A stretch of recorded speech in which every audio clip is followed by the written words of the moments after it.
O Gabriel tá ligado no movimento.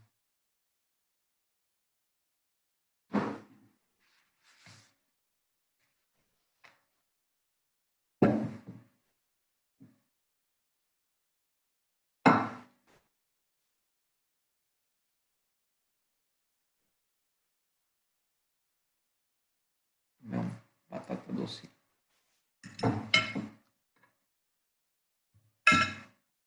Deixa eu tirar da câmera que isso não preciso ver também. Eu só queria achar meu WhatsApp aqui.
Deus, que confusão isso aqui. Porcaria.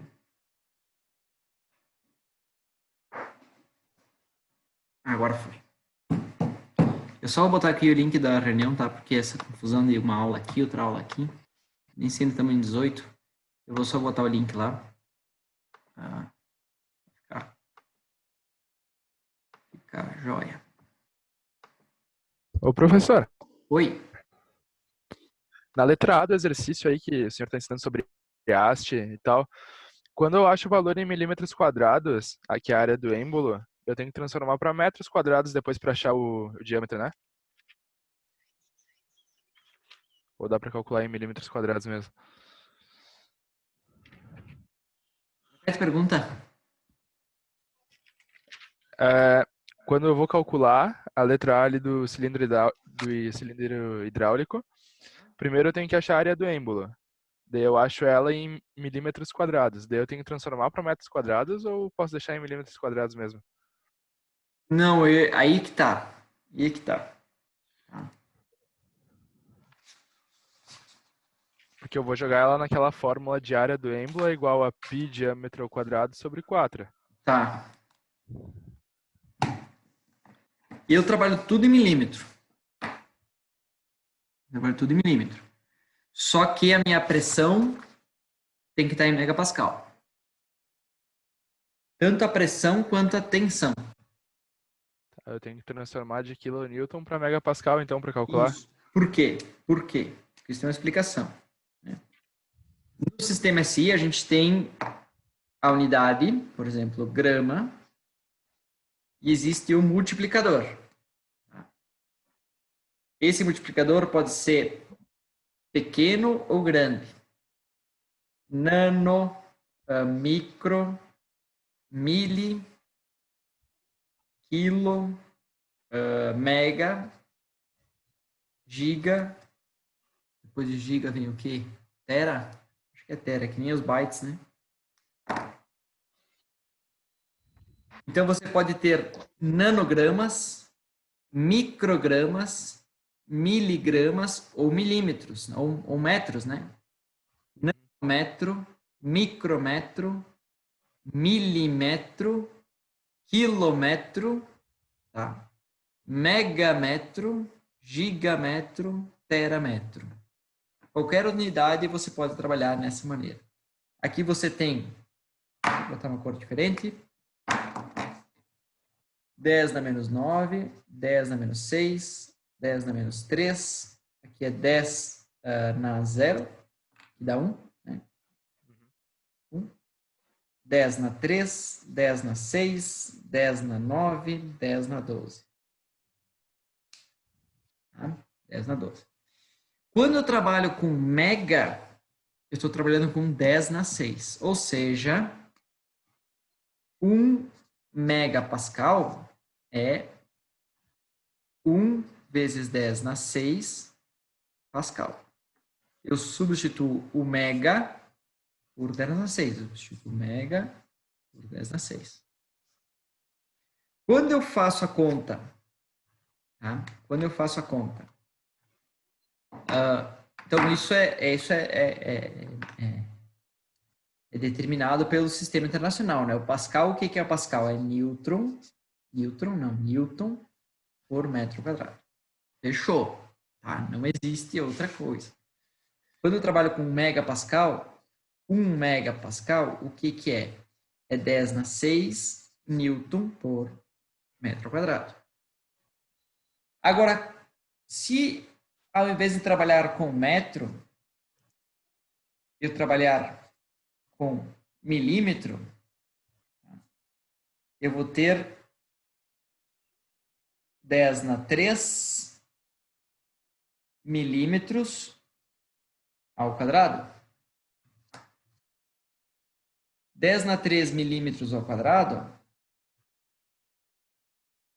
igual a 10 na 6 vezes Newton por 10 a 3 ao quadrado é 3 vezes 2. 10 na 6. Tá? 10 na 6. 1 metro é 10 na 3 milímetros. É 1000 milímetros. Tá? 1 metro quadrado é 10 na 6 milímetro quadrado. E aí corta esse cara. E 1 megapascal passa a ser igual a 1 Newton por milímetro quadrado. Então, eu trabalho nesse padrão aqui. Tá? Sim. Esse padrão aqui. O professor Cláudio, aqui na FTEX, vocês trabalham bastante com Pascal. Tá? Mas, ó, matematicamente não tem diferença nenhuma, não tem problema nenhum. Certo? Uhum. O que vocês têm que cuidar? É que se você começou de uma maneira o teu problema, você tem que cuidar para não se embananar nessas unidades. E que, se você for usar pressão, tensão, você tem que usar sempre em megapascal. Por isso que o módulo de elasticidade, o que eu faço? Eu transformo de giga para mega. 10 na 9 para 10 na 6. Então, 207 10 na 9 é 207.000 10 na 6. Então, eu subo um degrau aqui na escala. E sempre coloco o modo ZAD em megapascal. A mesma coisa vale para momento e para torque. Momento e torque eu tenho que botar em Newton vezes milímetro, o que não é usual. Então, aí você que faz uma escolha. Ou você converte o torque e o momento, ou você converte o diâmetro para metro. Se estiver trabalhando com Newton metro, aqui fica mais adequado. Mas aí é uma opção pessoal. É uma opção pessoal. Eu gosto bastante de trabalhar com Newton milímetro, me acostumei com isso, porque quando eu for fazer esse tipo de conta, já sai direto, ó, Newton milímetro megapascal. Não tem 10 na 6 megapascal. Dependendo da calculadora, ela botaria assim, ó, 7,41 10 na 7. E aí, às vezes, fica difícil para o aluno converter, né, de pascal para megapascal. Então, quando eu faço a conta dessa maneira, já dá direto em megapascal e me acostumei com isso. Enfim. É mais ou menos por aí. Entendido? É Gustavo, né? Uhum. Isso. Eu falei porque eu soube que uma dúvida. 2, 3 alunos me perguntaram, não ficaram muito contentes com a minha explicação. Eu acho que deu uma clareada. Tá? Uhum. Se ficou ainda dúvida, a gente vai dar mais uma pedalada. Tá? O que nós estávamos falando? nós estávamos falando sobre a fórmula de Johnson. Alguns colegas de vocês, quando eu disse que era difícil, isso era questão de fazer, né? Fazer e vieram me mostrar. Se vocês quiserem fazer também, pode fazer, me mostra, não tem problema. Dá para dimensionar direto com essa fórmula, certo? Mas é um pouco ruim, por quê? Porque o diâmetro aparece na área e o diâmetro aparece aqui dentro no K, certo? Dá para fazer? Dá, mas é um pouquinho chato. Então, o que eu sugiro para vocês? É vocês, que nem você dimensionou pelo Euler, certo? Jogou o diâmetro um pouquinho acima, que nem a gente fez, e aí você verifica pela fórmula de Johnson. Pela fórmula de Johnson. Certo? Vamos verificar pela fórmula de Johnson. Vou colocar a fórmula de Johnson. Vou botar aqui de novo. Eu usei a folha do 419 para explicar as unidades. B. Exemplo, 419B. Johnson. Vou copiar a equação aqui, depois eu compartilho a minha câmera aqui. Então, P crítico sobre área é igual a SY menos SY L sobre K sobre 2π, tudo isso aqui ao quadrado, vezes 1 sobre CE. Isso aí.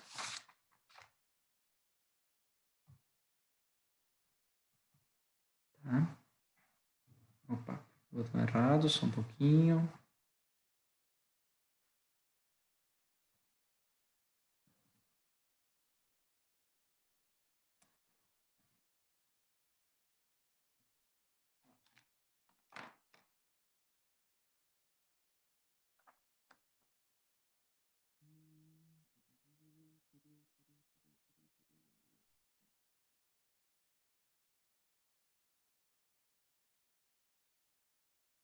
Vamos lá. P crítico sobre área. Vou deixar a área por enquanto ali, quietinha. Nosso FCY 260 menos 260 vezes 2π vezes o L sobre K para nós deu 89,99, usar 90 ao quadrado, vezes 1 sobre 1 vezes 207.000 megapascal. E ó, aqui é dimensional e aqui eu tenho megapascal ao quadrado. Megapascal ao quadrado, corto megapascal, aqui eu tenho megapascal, aí fica a resposta indireta em megapascal. P crítico sobre área, então, para Johnson, L, vou botar no calculador direto, 260, 90 vezes 2π vezes dividido, calcula, ao quadrado,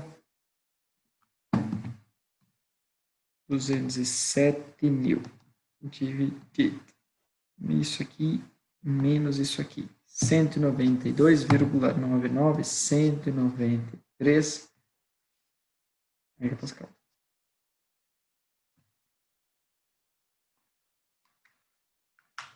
Megapascal. Eu estou com quanto? Eu estou com... Esse aqui, então, seria o limite. A minha tensão crítica real é 84,446 sobre... Eu utilizei o diâmetro de 22,225. Ó, Newton, nem para pensar, milímetro quadrado. E a resposta me dá em megapascal. Assim como essa daqui. 84446. 225. Aqui é a área, né? Tem que fazer a π ao quadrado sobre 4. Isso aqui, pi ponto 25 vezes dividido 217,7 megapascal. Aí preteou os olhos da gateada. Por quê? Porque a minha aplicação está maior do que o meu limite. Vou voltar aqui um pouquinho.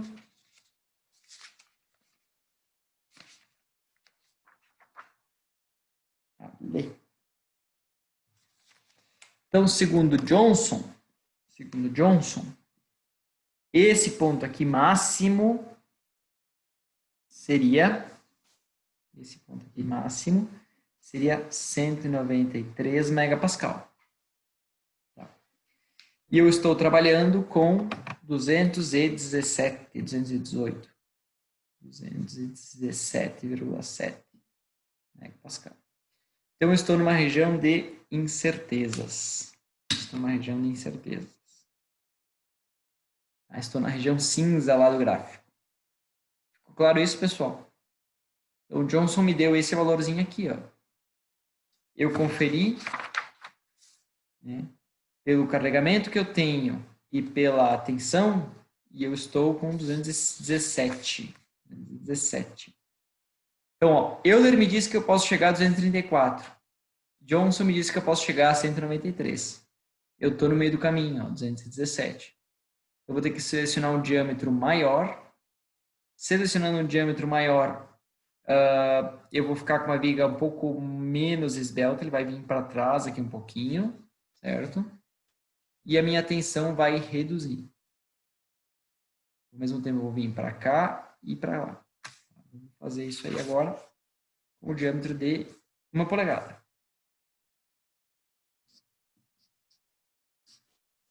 Então, diâmetro da haste igual a 25,4. Sabia que tinha que ter selecionado 1 polegada, né? Já de largada. 25,4. A minha tensão crítica, então, não vai ser mais essa aqui. Ela vai ser 8,4446 dividido por I vezes 25,4 sobre 4 ao quadrado. 8,4446 e 25,4 ao quadrado. Foi. Agora foi. Ó, 166,65 megapascal.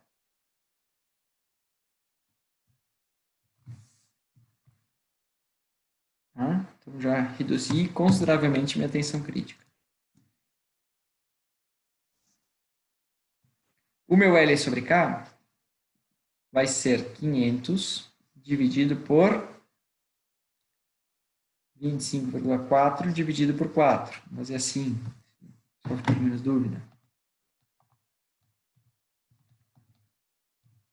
78,74. Então, o meu carregamento crítico. Tá travando, professor. Travando?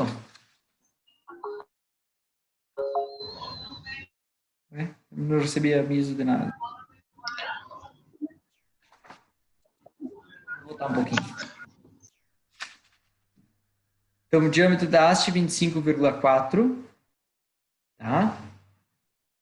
Tensão crítica é carregamento crítico sobre a área do novo diâmetro, 166. Então, ó, eu já baixei do 193 que eu tinha encontrado antes. Tá? O meu L sobre K, como eu aumentei o meu K, aumentei o meu diâmetro, ele reduziu. A gente tinha falado, ó, de 90, meu azulzinho aqui, passou para 78. Aqui do ladinho. 78. Tá? Agora só falta saber. Então, eu vim agora para um ponto. Aqui assim. Agora só falta saber se a minha tensão crítica. Qual é a minha tensão crítica segundo o Johnson. Que é a mesma fórmula aqui do lado. A única coisa que vai mudar na fórmula é o L sobre K. P crítico sobre área igual 260 menos 260 vezes 78,74 sobre 2π. Eu nem precisaria conferir isso, tá? Mas é só para a gente ter os valores aí. 1 sobre 207 mil. E na vida real já teria batido o martelo e é isso aí, deu. 260, 78,4 está aqui em cima, vezes 2π vezes dividido, calcula, esse cara aqui ao quadrado, 207 mil dividido menos 208,7. Então, baixei a minha SBOTs, né? Minha tensão crítica aumentou um pouquinho, o que é bom, eu vou ter mais segurança. Vou ter mais segurança. Então, professor, mas não dava mesmo com o diâmetro de 7/8, né? Não dava mesmo com o diâmetro de 7/8? Olha, tu ficava numa região incerta. Embora teu coeficiente de segurança é 3, tá relativamente tranquilo, mas se você tem alguma dúvida, né? Se teu produto é crítico, né? Enfim, não arriscaria nesse diâmetro, né? Usando o diâmetro de 25,4, vai ter bastante segurança, pelo que deu para visualizar aqui. Quanto de segurança, professor? Ora, aí é só a gente pegar agora aqui, ó, a resistência dividido pela aplicação, tá? 208 dividido por 166,65. 1,23, mas eu tenho 3 aqui ainda, né? Eu teria que fazer 66,25 pict 3 dividido, isso aí. 3,75 de diâmetro de coeficiente de segurança. Vai ser 208,7 dividido por carga, não botei nome, né? Botei carga, dividido por área da haste. Isso aqui deu 3,757. Então, aumentou meu coeficiente de segurança. Tá? Aumentou meu coeficiente de segurança. Antes, quanto que eu tinha de segurança? Boa pergunta. É que eu estava abaixo de segurança. Ia ter segurança. Não, mas dá para calcular. Eu vou ter que pegar aqui, ó, 217,7. 3 dividido, que é meu coeficiente de segurança que eu estava utilizando. E 193 dividido por isso aqui, 2,65. Vou botar aqui, ó.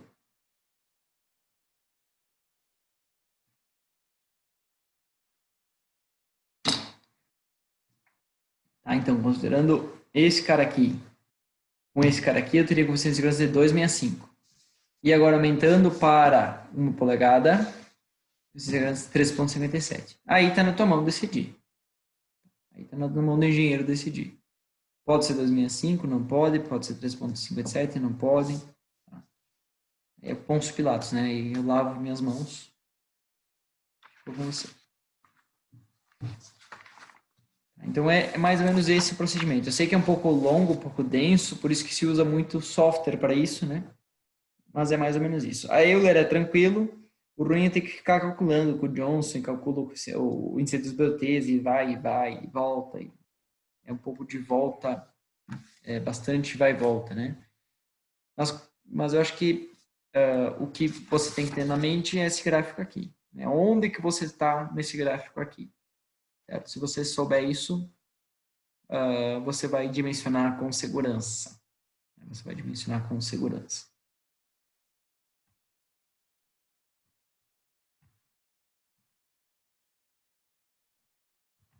Entende? Então aqui ele escolheu uns diâmetros diferentes do nosso, mas tudo bem, né? Teve as coisas sem segurança aí. Ele encontrou. Tá? Bom, então, com essa explicação 9h15 da noite, vocês conseguem resolver a lista do cilindro hidráulico, certo? Inteira. Tá? Dimensionando o corpo e dimensionando a haste. Certo? Ô, professor, Oi. em relação a essa lista do cilindro hidráulico, mais uma dúvida da letra A ali. Para eu calcular a minha tensão, eu tenho que pegar a tensão admissível que tu dá na letra B, o SY? Tensão admissível que eu dou na letra B. É, porque eu tenho que achar, para achar uma tensão, eu tenho que dividir S por 1,8, que é o coeficiente de segurança. Esse S aí, eu vou tirar ele da onde? É da letra B, o 530? Não. Na verdade, eu peço para vocês procurarem o material. Ah, ali já tem que procurar o material, entendi. Isso. Beleza. E é baseado no material que vocês procurarem, escolherem, enfim. Vocês vão pegar o SY desse material aí, né? Tá. Daí eu vou fazer aquele cálculo lá para achar a espessura. Daí depois eu vou comparar com o catálogo que o senhor falou do RI dividido por RO. Isso. Então, você vai... Para você achar a espessura, você já tem que colocar o SY, né? Uhum. E aí você vai selecionar o material do corpo. Tá? Tá. Do corpo. Vai ser um 1045 recozido. Tudo bem, né? Selecionou o material do corpo lá, vai ser um SY de, sei lá, 1045, 280 megapascal, né? Talvez 300 Uhum. megapascal. É você que diz, você que encontra, né? Claro, com referência, né? Por isso que eu pedi a referência, o SY. O SY dividido pelo coeficiente de segurança vai te dar a tensão admissível. Entendido. Tu Beleza. chegou a procurar algum material, aí tu tem algum valor de material na ou podemos trabalhar com Não, valor não. relativo. Mas se você Eu vou achar olhar agora. se você achar um material com 300 DSY, Eu 300, divido por 1,8 para achar a admissível. isso aí, Beleza. 166,66, né, deu a dízimo. Aí essa é a tua é a tua tensão máxima que você pode chegar, né, para, enfim, para ter a segurança desejada. Ficou claro? Ficou. Muito obrigado. Professor, o que temos para entregar com exercícios? Eu vou separar no Moodle bem certinho, vocês têm para entregar, tá? Mas eu não botei muitas tarefas, né? Todas as tarefas que estão, acho que tem só 2 tarefas até agora, né? As tarefas que estão 3, então essas 3. É que uma já fechou, né? Uma era dos furos e eixos, daí tem a da chave de roda e essa do cilindro. Tá, isso aí. Isso aí. Furos e eixos. Aquela da tolerância ISO, né? Isso. Isso. Mas se você não entregou, quem está pedindo o admin aí? Pode entregar. Tudo junto não, vai entregando conforme vai fazendo, porque o sistema lá ele é um pouco bandido lá, o do Moodle, tá? Eu não botei prazo de entrega fechado de nada. Talvez essa aí do tolerância já está atrasado, mas envia atrasado mesmo não tem problema, tá? Não vai ter pênalti de nota. Tá? O pênalti que tu tenha talvez não saber a nota do teu grau A logo aí na frente. Quando a gente fizer uma avaliação mais pegada.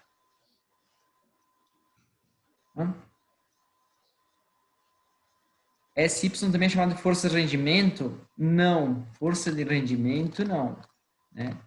O SY é a resistência ao escoamento. Força de rendimento?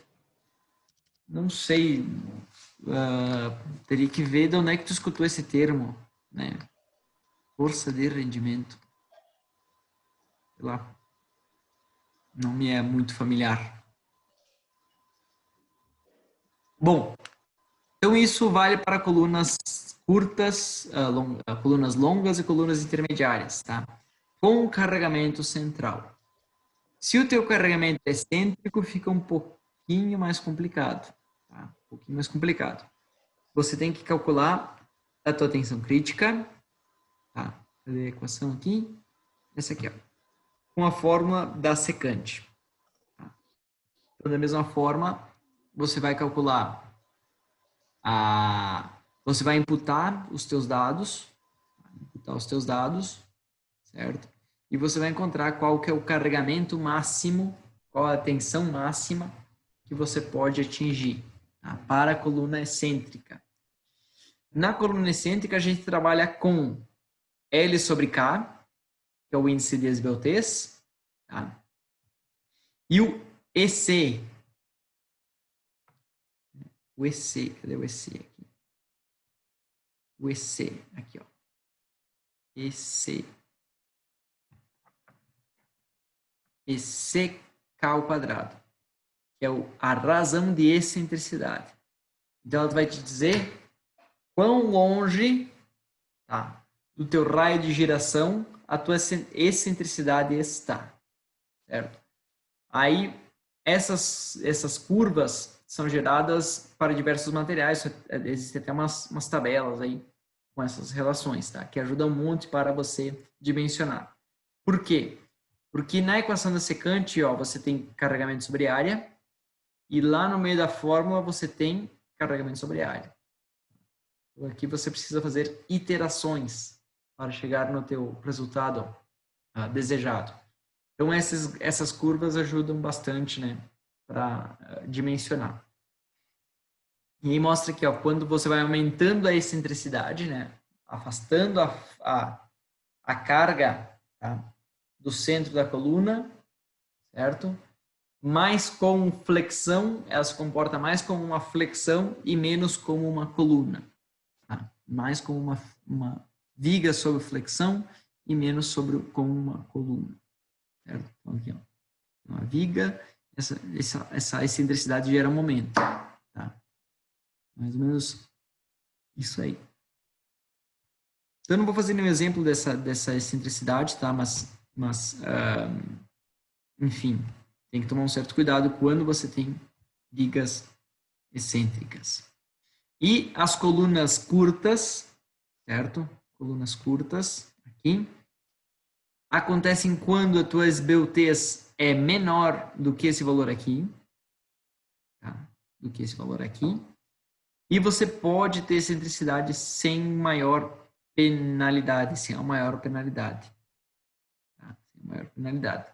Você vai ter não vai ter mais o comportamento de flambagem repentina, e sim só flexão, tá? Só compressão axial e flexão.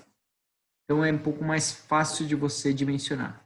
E aí fica aqui, ó, tensão crítica, força sobre área, 1 mais excentricidade, né? E C sobre K ao quadrado. Então, aqui você entra com a parte de colunas e o resto é força sobre área. Tá? É bem mais tranquilo de você calcular. Quando que a coluna é curta? Quando o L sobre K for menor do que esse valor. Certo? Como a gente fazia lá para a coluna intermediária. Também tem um exemplozinho ali, ó, de um grampo de máquina aí, sendo dimensionado. Tá? E a gente finaliza aí o capítulo 4. Finaliza dessa maneira o capítulo 4. Tá? Cadê a coluna curta aqui? Olha, ele calcula a excentricidade, 34, né? 34. E aí ele calcula o comprimento máximo, né? Que esse bloco dessa área aqui, ó, nem pegar só B sobre H, né? Qual comprimento ele pode ter para ser tratado com uma coluna curta? Encontra o comprimento. E aí, para dimensionar, ele encontra, ó, P sobre A, 1 mais S sobre K, calcula tudo, dá 22,8 megapascal. Então, essa é a tensão máxima sob compressão que esse membro, tá, de no máximo 0,24 metros, 240 milímetros, pode ter. Certo? Então, é bem mais tranquilo do que as contas que a gente fez hoje.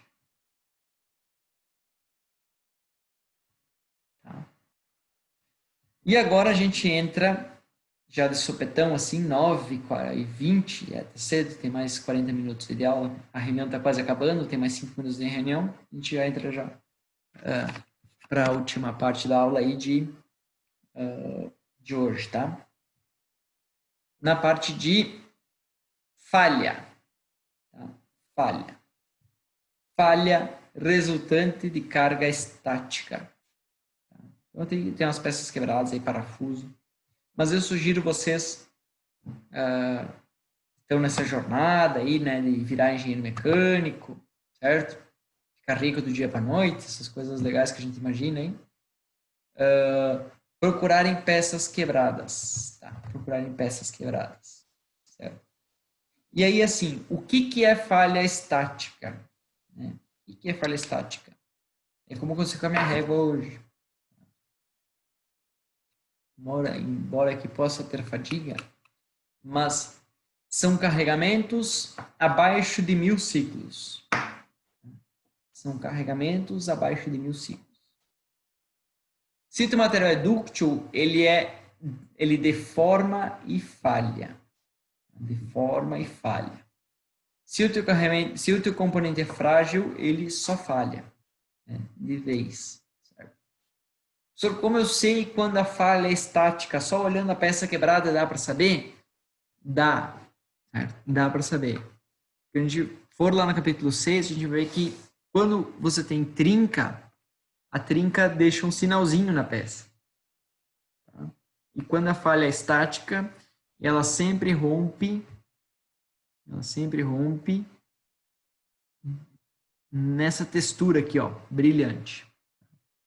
Uniformemente brilhante.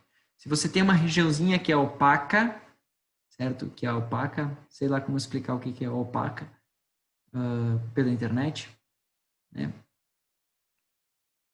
Deixa eu pensar.